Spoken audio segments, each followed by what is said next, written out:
According to the Navy, evacuation of the stranded Indians is currently being carried out in almost warlike conditions by the Indian naval ship INS Mumbai outside the Aden harbour. Unable to enter the port, INS Mumbai has hired 12 small craft to ensure a swift exit of these Indian nationals from the war-torn country. For more on that, let's now go across to my colleague Vishnu Shom. Vishnu, what more do we know about these operations at this stage? Well, I can tell you that the situation in Yemen is getting increasingly desperate now, and the Indian Navy is in the process of conducting fairly desperate operations given the desperate scenario all around them. Now, the INS Mumbai is a large destroyer, about 7,000 odd tons, a little less than that. It was unable to actually get into Aden Port for a couple of reasons, both for operational reasons and some other reasons as well. The primary reason is it's a big warship. They didn't want it to go into a port in a city which is about to be overrun. But the rescue operations were increasingly getting desperate. It was very important to get as many Indians out of Aden as possible, which is why the warship dropped anchor outside Aden Port.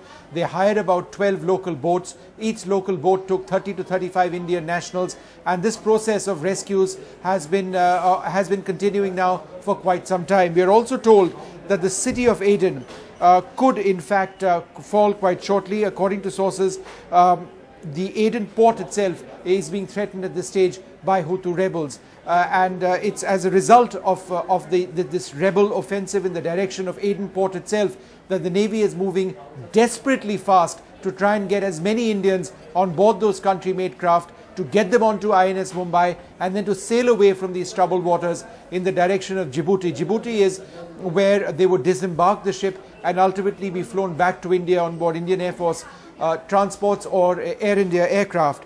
Now, another ship of the Indian Navy which has also been involved in rescue operations in Yemen, the INS Sumitra, was actually unable to rescue any Indian nationals from the Al Mukalla port earlier today. That's because that's been overrun by Al-Qaeda terrorists. So the Sumitra was unable to get in over there at all.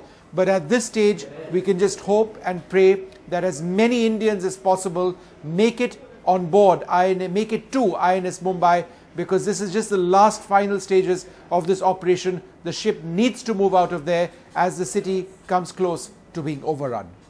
Right, certainly a very, very difficult situation there for Indians stranded in Yemen and the Navy attempting that evacuation under very challenging circumstances. Thanks very much, Vishnu, for those details.